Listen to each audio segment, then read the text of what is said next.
Cashflow Diary Podcast, episode 153. Welcome to yet another exciting episode of the Cashflow Diary Podcast, the podcast that teaches you insider tips, tactics, and strategies for creating leverage streams of cash flow into your life. Learn from top-performing entrepreneurs, business owners, investors, and thought leaders from across the globe as they share their secrets to success. Like what you learn on this and other Cashflow Diary podcast episodes? Go to learninvestingnow.com and sign up to receive powerful tips and information that will help you succeed as an entrepreneur and investor. Now, here's your host, investor, entrepreneur, business owner, educator, speaker, author, and master facilitator of Robert Kiyosaki's cash flow game, Jay Massey. All right, and welcome to another episode of the Cashflow Diary Podcast. I am your host, Jay Massey, and you know what? It has been fun continually to find those entrepreneurs who are out there who are able to help you and I build our cash flow in various different ways. I mean, we've introduced you to authors and visionaries and thinkers and all kinds of people who are out there making their ideas, increasing the value of other people's life with them. And that's what we do. We solve problems. Here's the thing, though. You've probably noticed that it takes a special type of person, and you're wondering, am I that special type of person? Do I have what it takes? Do I have what it takes, most importantly, upstairs to make it through the mental challenges to make it happen? And maybe, if you're like me, you have this fascination with shows like Shark Tank, and you see yourself one day being the entrepreneur or the shark up there and being able to create massive ideas that literally change the world. I think today's guest is going to be able to help you to understand a little bit about that. We have with us Pejman Ghadimi. He's the founder and author of Third Circle Theory. You may not know about that at this moment, but it's been happening for quite some time. And more importantly, it's a powerful theory which explains how some of today's top visionaries are absolutely made. He's been doing this for a decade and has held multiple leadership roles as well as the vice president level at Fortune 500 companies and established several successful offline businesses, including Secret Consulting and VIP Motoring. Now, get this important part right here. Since the young age of 25, Pejman has been financially independent and has dedicated the majority of his time to bringing the Secret Entourage brand to life. It's a unique organization which focuses on helping to motivate people and improve the lives of young entrepreneurs worldwide. And the interesting thing that I hope you heard was since the young age of 25. I think this gentleman knows a little bit about cash flow, so let's welcome Pejman. Pejman, you there? Yeah, I'm here, Jay. Excellent. How are you today? I'm doing very well. Thanks for having me on your show. I'm glad that you could make the time. And you know, for those listening, we were introduced to him because one of you out there was reading his book and said, hey, we should talk to you. And I agree. I agree with them 100%. So if some of you out there think there's another person we need to talk to, feel free to let us know. Now, if it's okay, for the duration, we're just going to call you PJ, right? That sounds good, but I wouldn't want you to try to pronounce my name fast. Yeah, that could probably be a problem.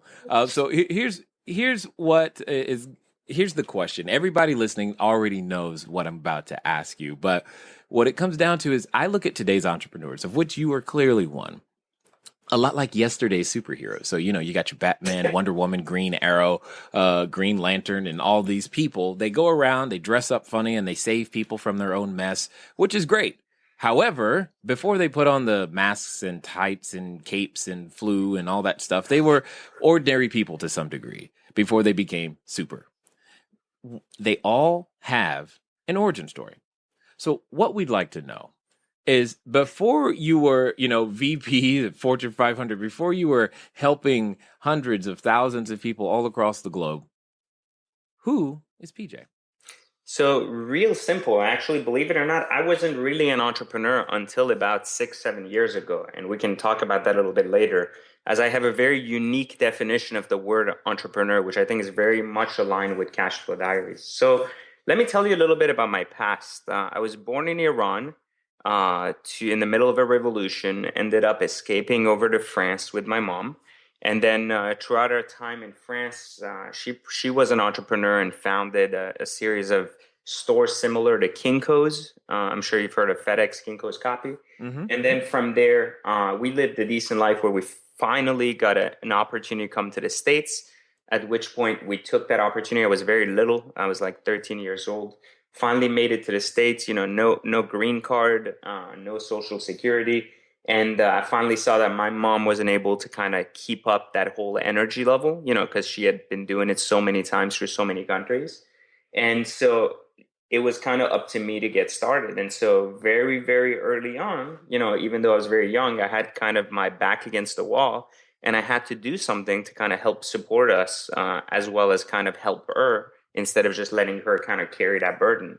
So very, very early on, I was about 14 years old. I didn't have any type of papers.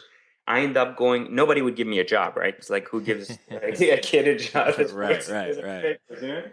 But, I tried to apply at McDonald's and I get completely shut down, which at the time that was a dream job, believe it or not. So I end up going to school and I finally get a hold of like the counselor and ask her for a work permit. My luck was they had some kind of job fair that day where in the cafeteria, these younger guys were giving away jobs for like telemarketing. Now, keep in mind, I have no idea what a telemarketer is, right? I'm just coming into this country, Oh boy. I'm not speaking great English. I speak English, but not that great. Like I'm having a hard time, like kind of explaining myself. And these guys are like, yeah, it's just customer service. You'll sit there. You're not going to do much. And you're going to do great. So I was like, yeah, you know what? Nobody else is going to give me a job. These guys are paying me twice the minimum wage. I'll go for it, right? So, and that's exactly what kind of started my whole journey, like to success. It started with just a very basic telemarketing job. And believe it or not, this was the best job I ever held in my life. Partly because very early on, it taught me how to deal with rejection and how to deal with just this constant obstacle of creating connections with people that you don't even see or you've never even talked to before. So all of those things kind of, came to play very early on. And I started working as a telemarketer. I quickly understood what things were and what was happening. And long story short, I started doing really well at it because I didn't have a choice. Unlike other people in the office who had the choice to go work elsewhere, for me, this was it. So I was selling siding and roofing, and I went from making like $12 an hour all the way up to $2,500 a week in commissions. And this was within a year.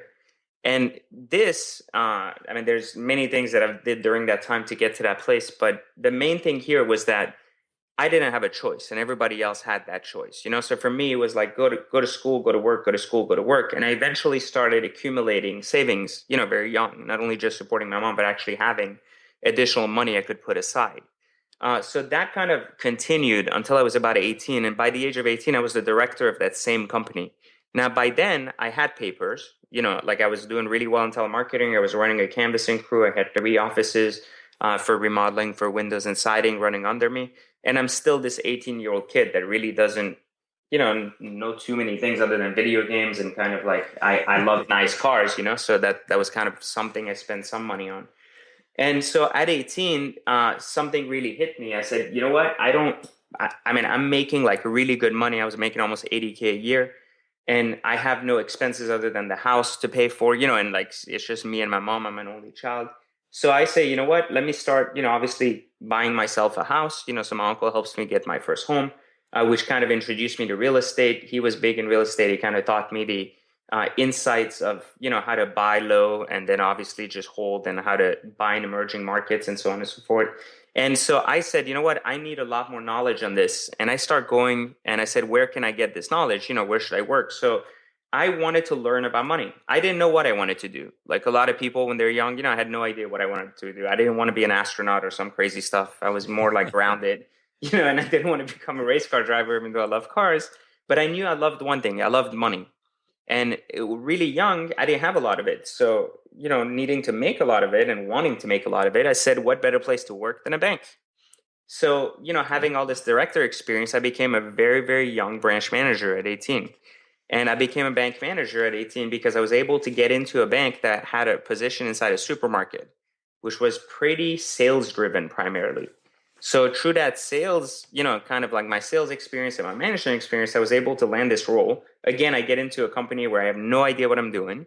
I don't understand anything about the banking system or anything else. And I quickly self-educate myself and do really well again. And that path again continued till I was about 25 years old. I was the direct at that point. I continued kind of moving up. I became a regional manager, a market manager. Then I became a retail market manager for this company. And until about the age of 25, where I completely get fired. I get fired from a really nice six-figure job with a really nice bonus. And I get fired because I'm very cocky. And I wear gold Rolexes to work, and I'm driving Lamborghinis to work, and it's pissing off a lot of people. So that kind of gave end to my corporate career and gave birth to, I was like, there's no other 25-year-old that's going to get like a executive VP job at another bank that he didn't grow up with, that he didn't prove himself to, especially at the brinks of a recession and all of this other stuff's going on, So I had money. Well, PJ, you got. I mean, come on. You're driving a Lamborghini in the front of the grocery store. It looks a little weird. I mean, But I was worse, man. I was so cocky. I used to park the Lamborghini like double parked in like handicapped spots. I would make sure that everybody in the building saw me coming out of it. Like I was one of those kids, that was like things were getting to his head. Like I had made too much money too quickly.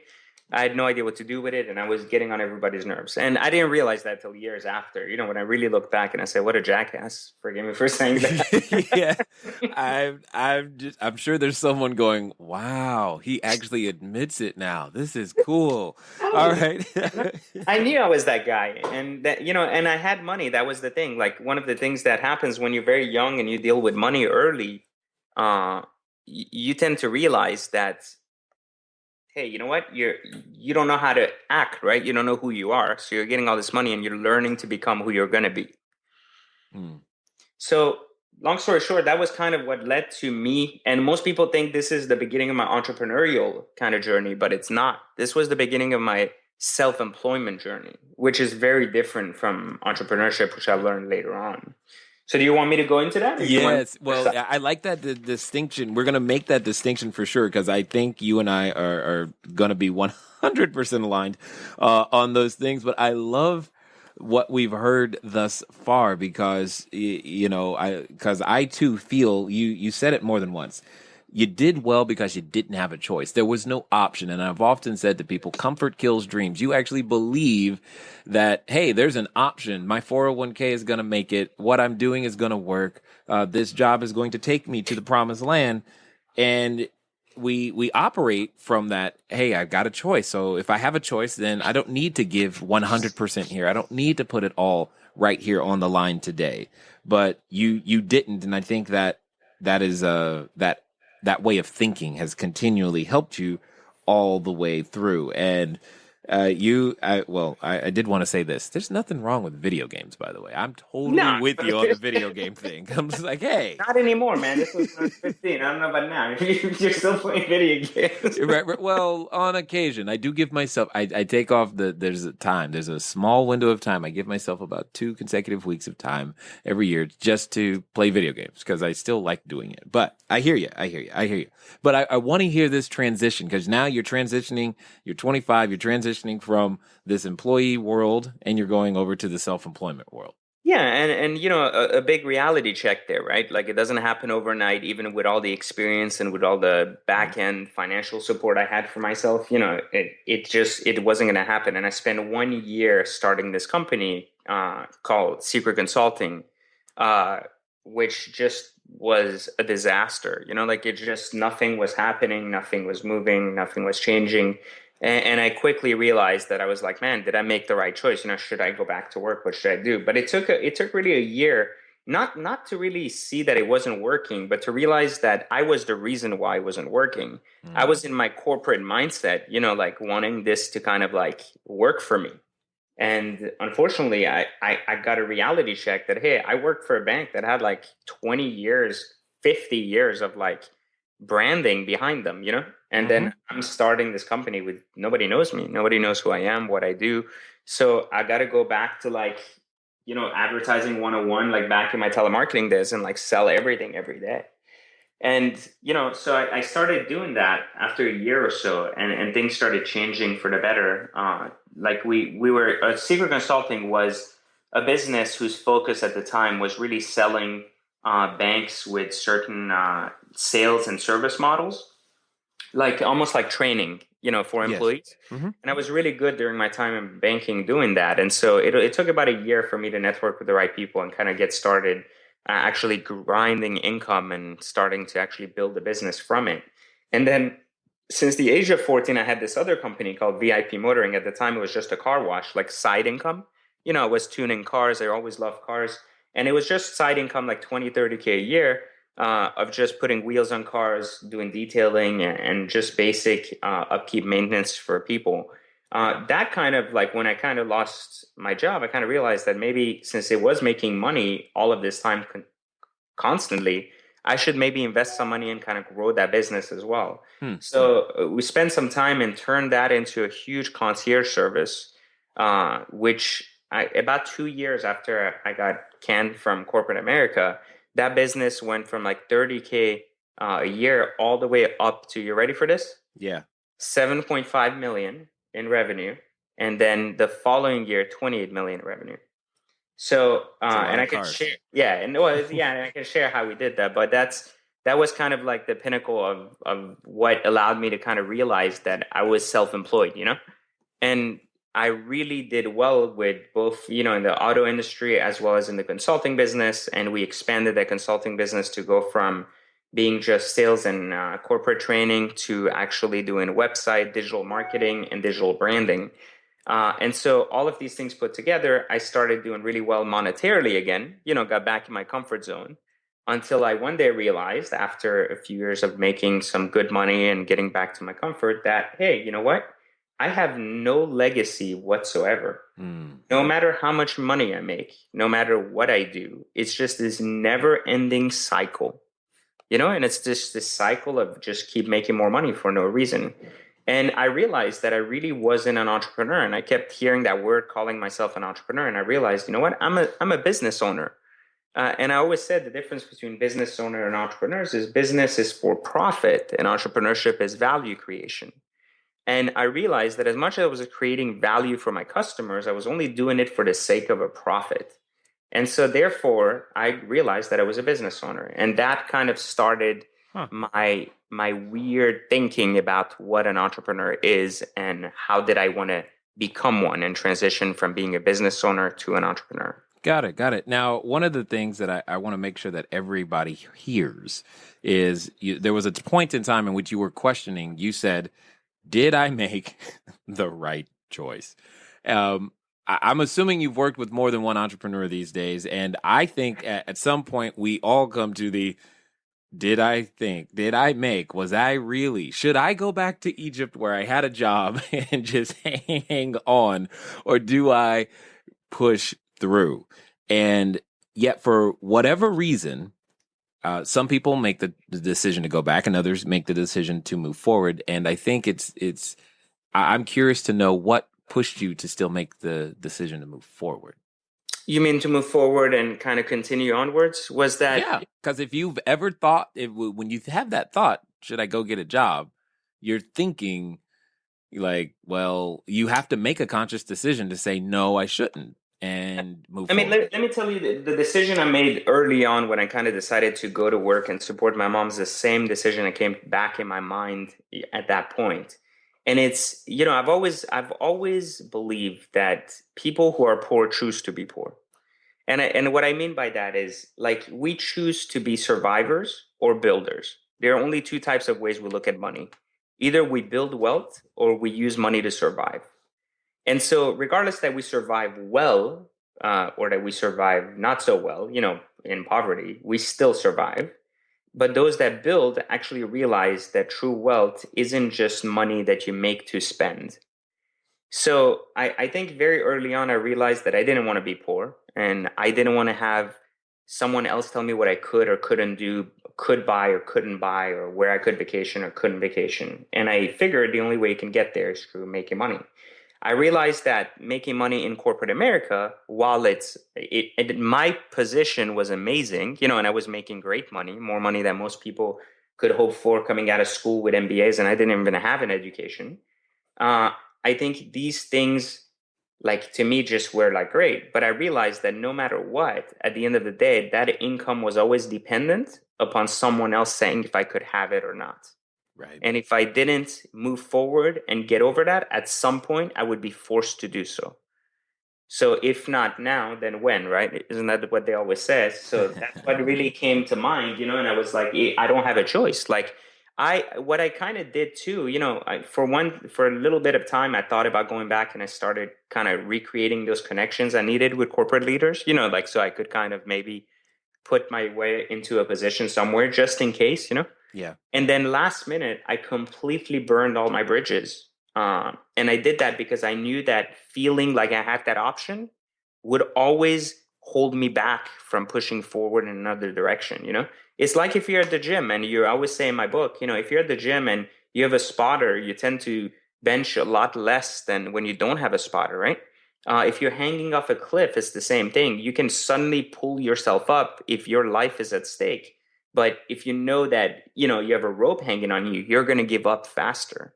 And so, it's the same mentality you need in business. You need to be able to say, hey, this isn't a question of if we're going to make it, how am I going to make it? It's a question of when am I going to make it? And when depends on me. So I think I realized that early. And I say early, a year is really not that much time to realize such a thing. And it worked out well for me because I figured that I wasn't going to sleep until I pushed forward.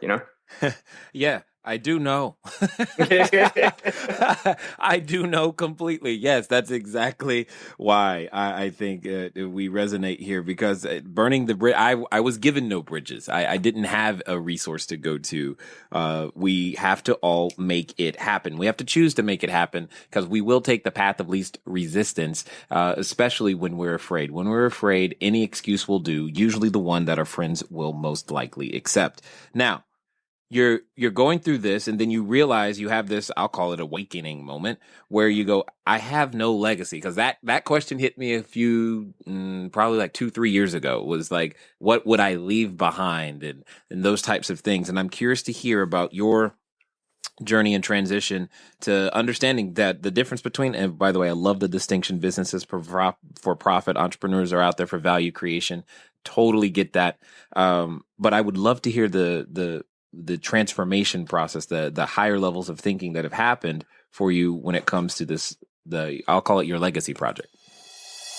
Are you tired of letting good cash flow generating ideas go to waste? Go to cashflowdiary.com/ready to apply for a complimentary, yes, that means free, one-on-one breakthrough session. Take action now. Go to cashflowdiary.com/ready. Again, that's cashflowdiary.com/ready. Before we get back to today's episode of the Cashflow Diary podcast, your host Jay Massey has some important insights to share with you. Hey guys, just actually on this one, just let me give you a quick reminder. We're still doing the contest until July 4th. We're trying to get to 100 written reviews on the show.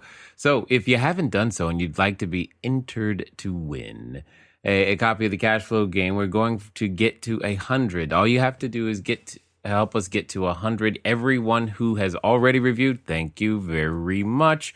And if you'd like to win or be entered to win, we need the written reviews on iTunes so that we know who your name is. And when your name is chosen, you win. That's all. Just go over to iTunes, give us a quick little review. That'd be great. Let's get back to Pejman. Yeah, so I knew that money mattered. Obviously, we live in society. I talk a lot about this in my book, that, we have to master the art of society before we can really master the art of life. And when I kind of realized that I had money and I had nothing else other than money, I came to the conclusion that I needed a way to really, pass that on. And one of the main things that made me really successful in banking between my 18 to 25 years of age was my ability to grow people. I was able to take like basic talent, like people that were parkometer maids, and make them like business banking VPs working for me within less than 3 years with no education, and like I was able to get the potential out of people, even if kind of society had turned their back on them. Right. And so I figured, I said, you know what, that should be something I focus a lot of my time on, like helping kids or helping people who have been maybe beaten down by society or who have not had the support system I've had for myself, and are able to grow, at the pace I've been able to grow. So I said, you know what, I'll start a blog and I'll start kind of writing this stuff for free, so that kids who kept asking me, what do you do, man, to be so young and driving a Lamborghini and this and that, now no longer need to ask me. They can read some of these excerpts about things you need to do to be successful, and none of it had to do with money. It all had to do with kind of mindset and the way you have to start thinking about situations, awareness, and perspective. And so I started writing, and I started realizing that people liked what I was writing, and they started following it. And it started as a very small blog under the same name as my consulting agency called Secret Consulting. And it quickly evolved into me understanding how to actually get in touch with these young people that I wanted to really, motivate and get out there to become more entrepreneurial, even if not entrepreneurs in nature.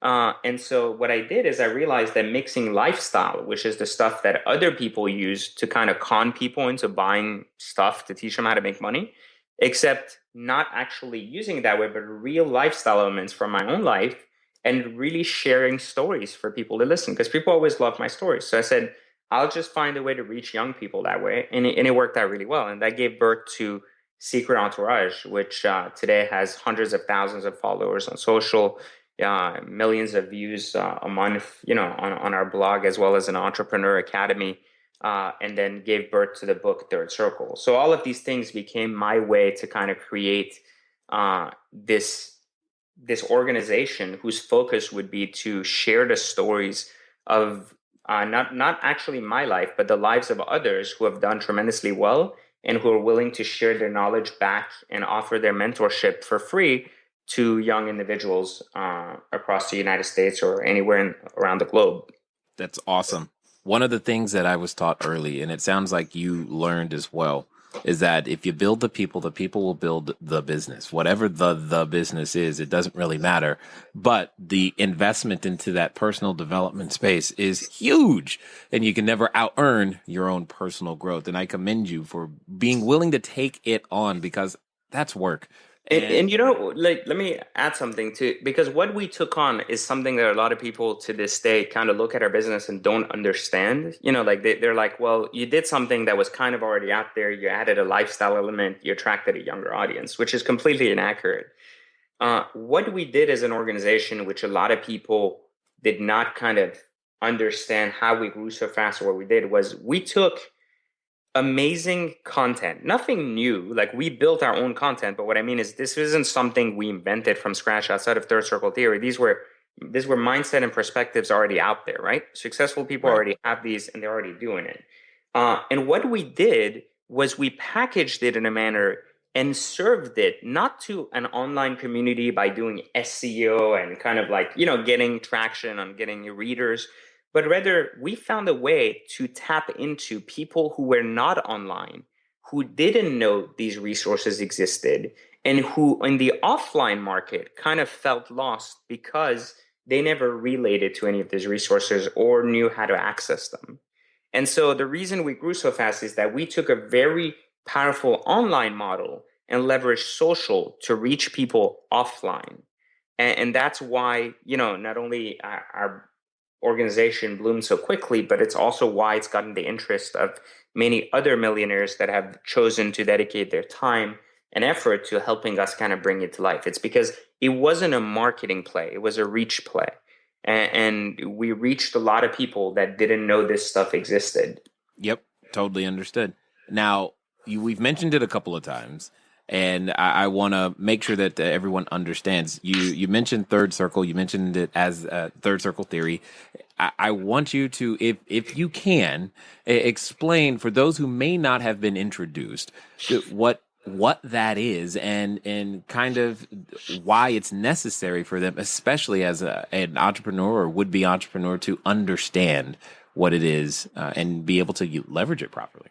Sure. So before I do that, let me explain what Third Circle isn't. It's not a business book. It's not a marketing book. And it's not a theory driven to teach you How to Succeed in Business. It's an awareness and perspective training book. So let me explain a little bit about what I've learned through the past decade and much more, just teaching people and kind of helping people uncover their potential. I found a pattern that exists in all people. And this pattern, I've related it to the cycles that someone goes through, like myself or other people like my friends that have gone through some similar things in their lives and the outcome of what's happened as a result of these experiences. And the theory is quite simple. All of us go through three phases in life. Not all of us reach these three phases, but all of us have three phases we can reach if we choose to.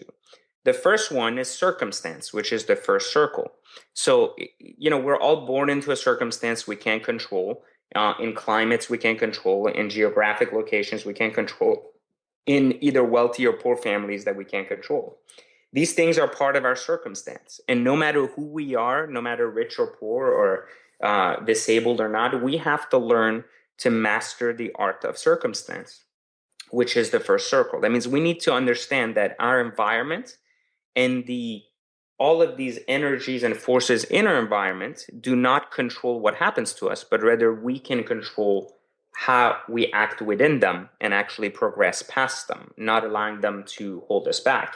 Some things in circumstance are, for example, our ability to overcome fear.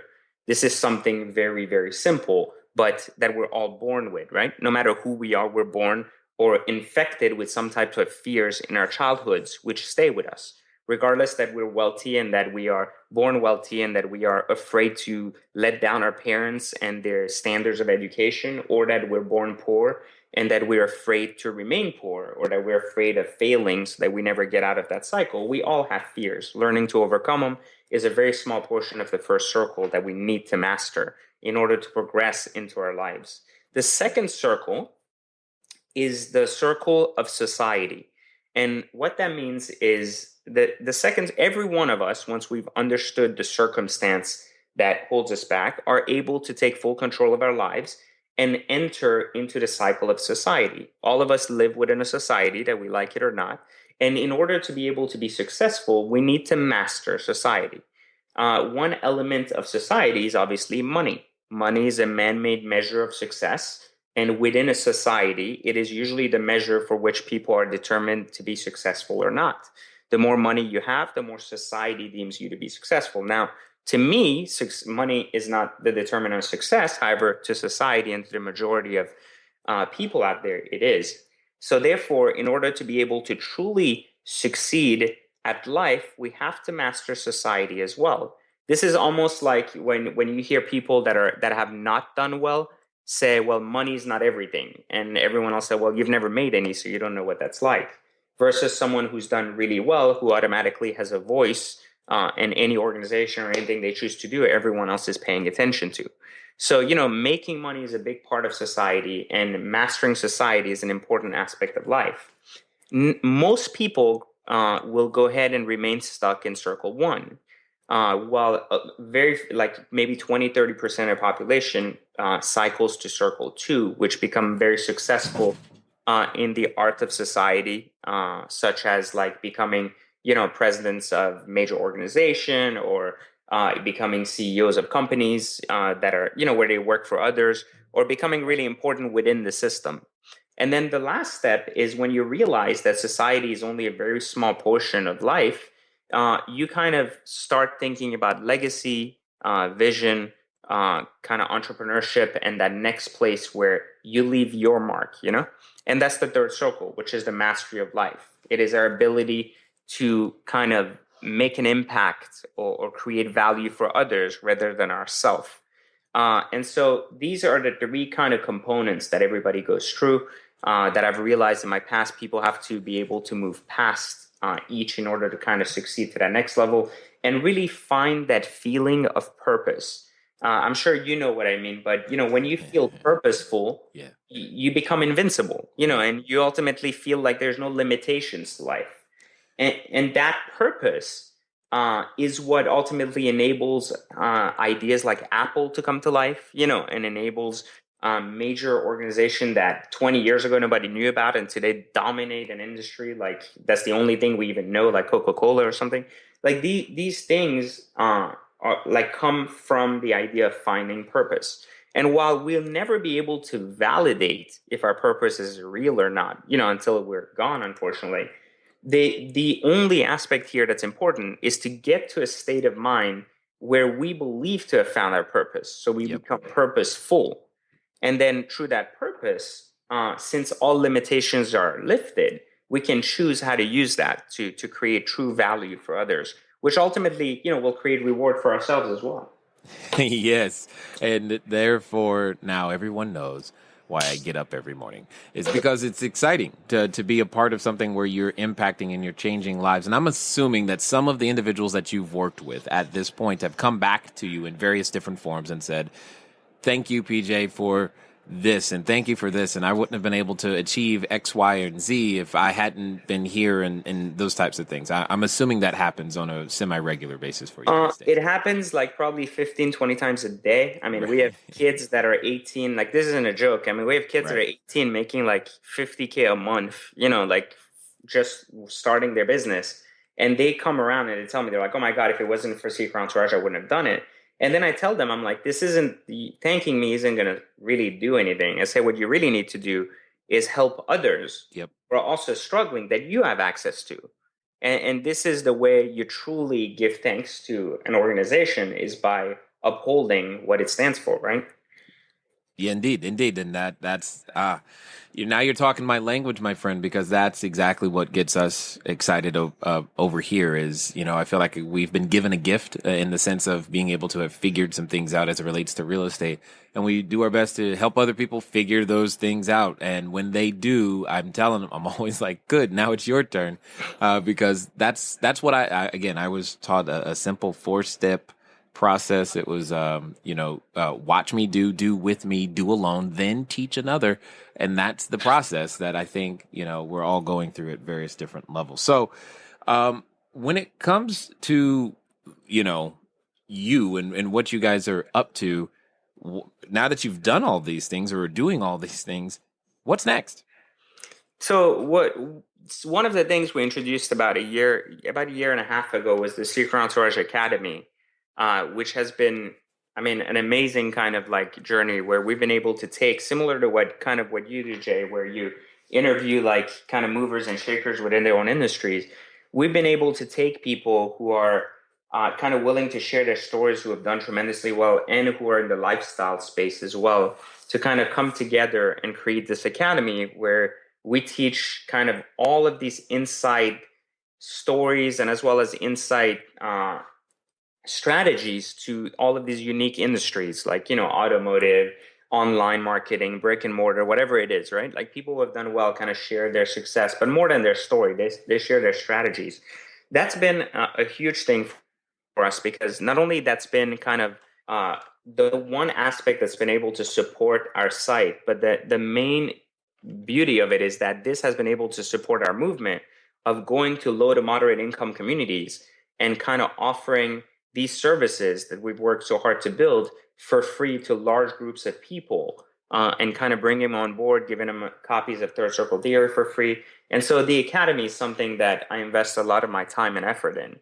And then the other part is I've always been in the education space, and I've always been all about creating educational products, like helping others kind of learn the insights and concepts of things that they wouldn't necessarily be exposed to. Having spent so many years around cars and in the auto industry in one form, shape, or another, I've created this new kind of concept that's currently Exotic Car Secrets, which is ultimately educational programs teaching people the reality behind luxury lifestyle and how affordable it really is.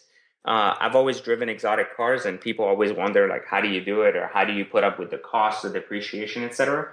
And so I've created a lot of concepts to help people kind of overcome those barriers and the fears of the unknown by making everything kind of known. And so we're going to launch a new platform called carconspiracy.com this year, as well as a few other educational platforms, not just around cars, but around financial education, as well as credit education. Got it. Got it. Now, you don't know this specifically about me, but I used to have this fascination with Lamborghinis, for sure, until I tried to fit in one.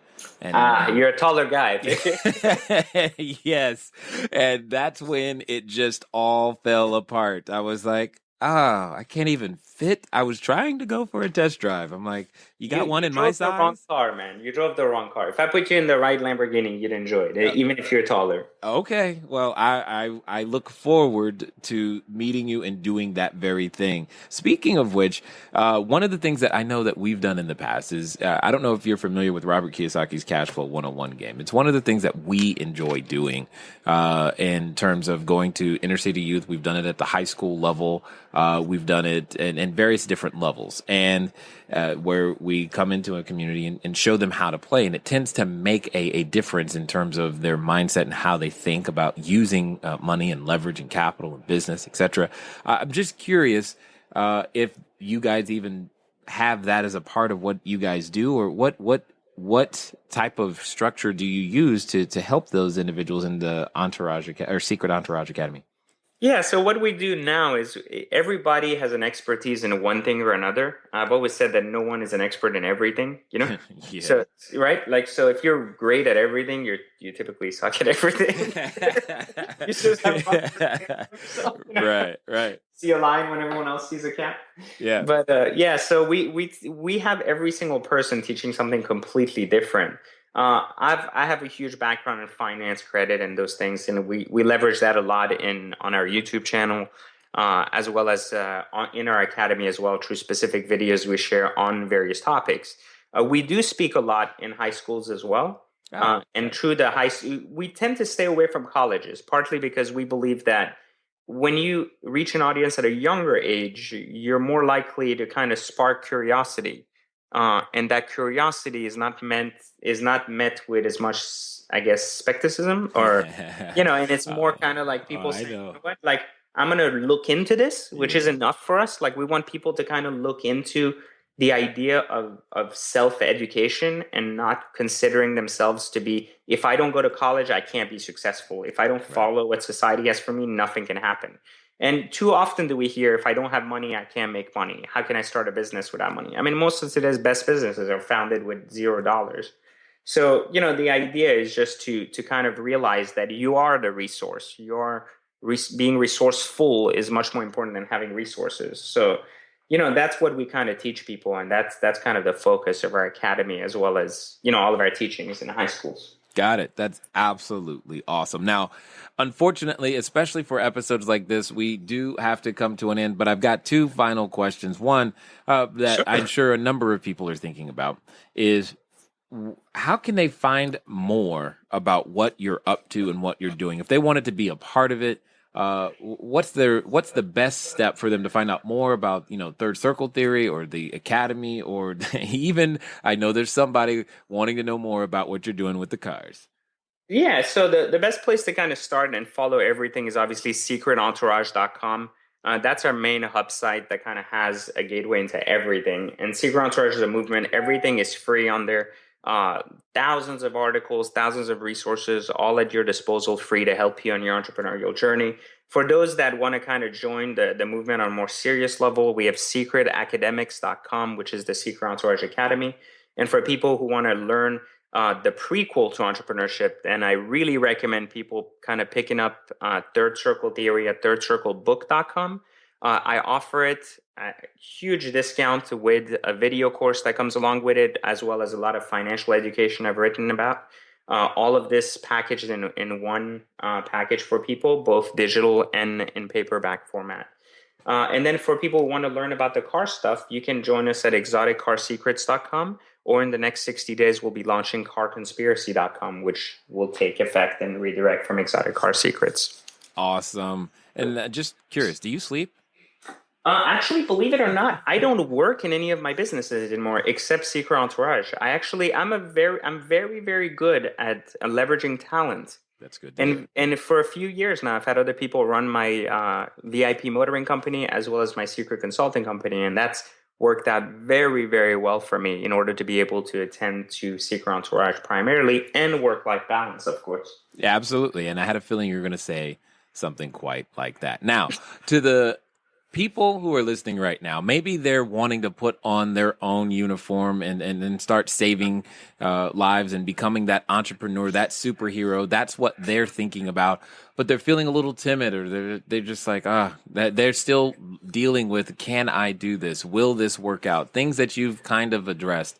Pretend for a second you have one of those individuals who's just starting out in front of you. What would you say to him or her? I think if you're thinking or wanting to kind of take on entrepreneurship, you have to realize that there's no such thing as a good or bad idea. And it all comes down to your ability to believe in what it is you want to do.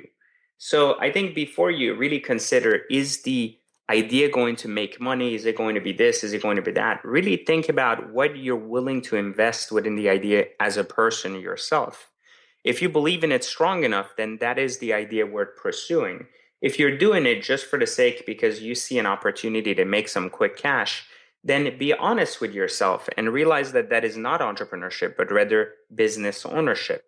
I think one of the biggest things I can recommend to anyone wanting to get in entrepreneurship is to understand the difference between entrepreneurship and business, and that business is about profit, entrepreneurship is about value creation, which we said earlier. But also understand that at any given time, a business owner can be entrepreneurial to make his business go further, and an entrepreneur will have to understand business principles to create a business out of his venture to eventually be able to be spread worldwide and to kind of grow it past what, just the value creation for those around him. So I think, being honest with yourself early on and deciphering between the two and what you're really going to be undertaking will allow you to really have laser sharp focus and also be able to measure your success according to what the destination was to begin with. Awesome. Well, I do want to say this. Thank you, PJ, for taking the time out of your day to invest here with us at the Cashflow Diary audience. No, thank you, Jay. And I appreciate everything you're doing for all these people. And I wish you the best for the years to come. All right, ladies and gentlemen, you know what time it is. It is time for you to move at the speed of instruction. So what does that mean this time? Well, I think it definitely means going to pick up a copy of Third Circle Theory at Third Circle Theory book. Why? Because you heard more than one good concept today that you cannot say you know enough to go use just yet. Go pick up the book, learn how to use it, connect with them. There's free information, but it's not really free. It's going to cost you time, and that's one of your most precious and valuable assets, and we are telling you to go invest it there with him because it's going to build you. Remember, as we build you together, you have a shot at building something massive and amazing, and most importantly, becoming a person of impact. It's been fun talking to you guys today. I look forward to talking to you soon. Until next time.